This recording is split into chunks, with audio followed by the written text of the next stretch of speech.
नमस्कार दोस्तों, मैं विपुल वर्मा आपको प्रेजेंट परफेक्ट कंटीन्यूअस टेंस समझाने चल रहा हूँ। मैंने आपको प्रेजेंट का ये लास्ट टेंस बताने चल रहा हूँ।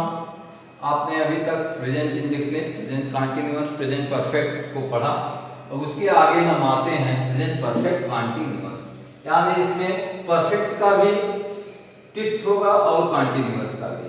मैंने आपको पहचान में पहले कल नेक्स्ट वीडियो में ही बताया था, पिछली वीडियो में ही आपको बताया था कि जिन वाक्यों में रहा है, रही है, रहे हैं समय के साथ आता है। किसके साथ आता है? समय के साथ आता है। रहा है, रही हैं, रहे हैं, समय के साथ आता है।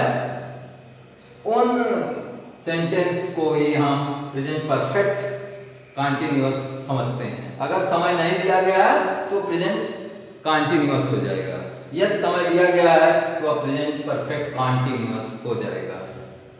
ठीक, उसी क्रम में अफर्मेटिव सेंटेंस, साधारण बात, अब इनका अनुवाद कैसे करेंगे उस बात को आप देखिए। अफर्मेटिव सेंटेंस को यदि हम देखते हैं कि अफर्मेटिव सेंटेंस है, हम पा गए कि अफर्मेटिव सेंटेंस है, तो उसमें जैसे सब कुछ करते हैं वैसे ही करना, लेकिन एक ही अंतर है। इसमें एक अंतर ये है कि हैज है, जैसे आपने परफेक्ट टेंस में हैज है लगाते हैं, हैज है लगाते हैं तो इसमें बीन जुड़ जाएगा।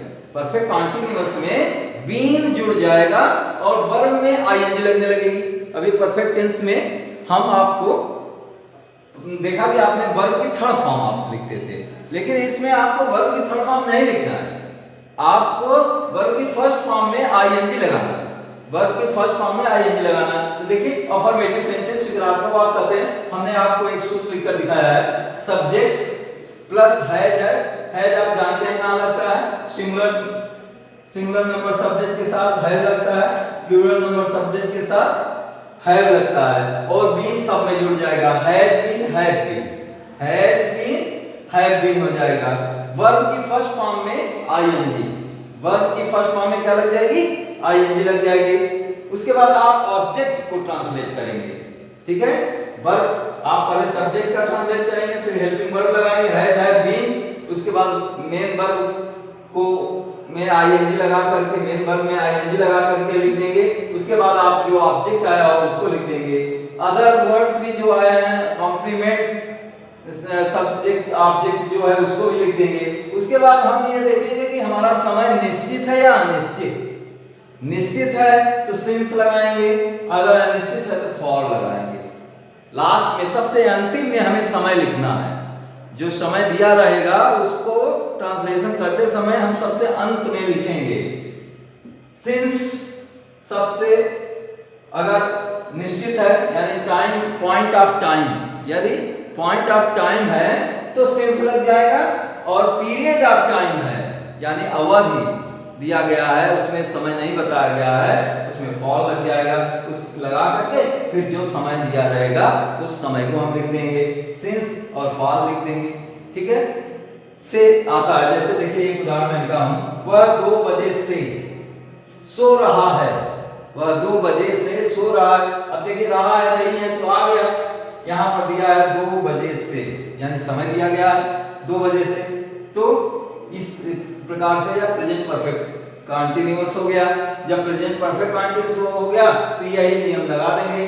जैसे सब्जेक्ट पहले हमें करना, तो ही हमारा सब्जेक्ट है तो ही का ट्रांसलेट कर देंगे, ही। उसके बाद सो रहा है हम लिखेंगे, हाँ, हेल्पिंग वर्ब लगाएंगे, ही चूंकि सिंगल नंबर है तो हैज लगाएंगे, फिर बीन लगा देंगे, हैज बीन, हाँ, सो रहा है मतलब स्लीपिंग, स्लीपिंग हो जाएगा, ठीक। अब सबसे लास्ट में आया क्या? 2 बजे से। कब से सो रहा है? 2 बजे से। देखिए टाइम दिया गया है, 2 घंटे से अगर होता फॉर लग जाता, लेकिन यहाँ पर चूंकि समय दिया गया कि 2 बजे से, यानी बिल्कुल करेक्ट टाइम बता रहा है कि 2 बजे से सो रहा है, इसलिए यहाँ पर हमको क्या लगाना पड़ेगा? सिंस लगाना पड़ेगा। सिंस 2 o'clock, ठीक।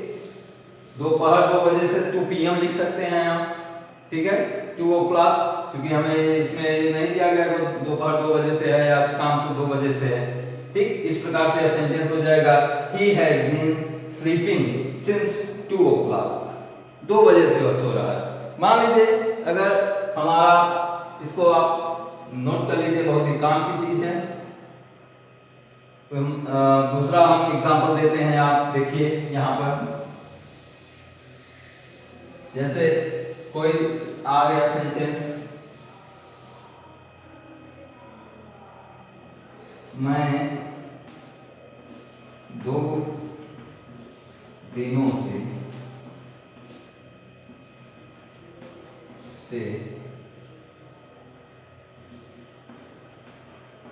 अपनी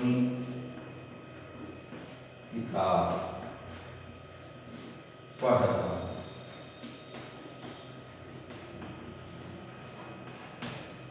ठीक, ये है मैं 2 दिनों से अपनी किताब पढ़ रहा हूं, ये सेंटेंस है। अब देखिए मैं, आई जानते हैं पर्सनल प्रोनाउंस है, लेकिन ये प्लूरल में काउंट होता है हमेशा। आई के साथ हैव आएगा, हैव बीन लगाएंगे।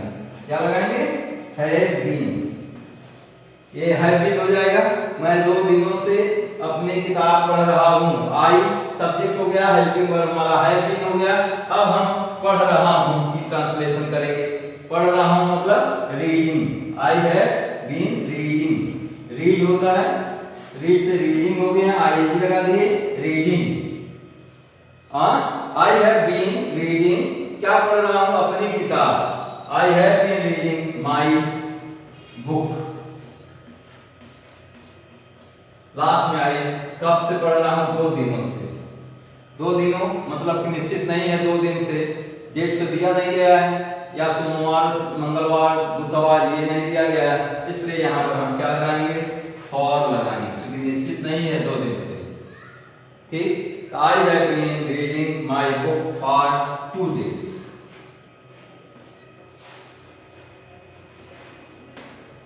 इस प्रकार से ये प्रेजेंट परफेक्ट कंटीन्यूअस टेंस के फॉर और सिंस सबसे महत्वपूर्ण थिंग्स है, इसमें हमें गलत नहीं करना चाहिए। पॉइंट ऑफ टाइम और पीरियड ऑफ टाइम को समझ करके हमें लिखना चाहिए।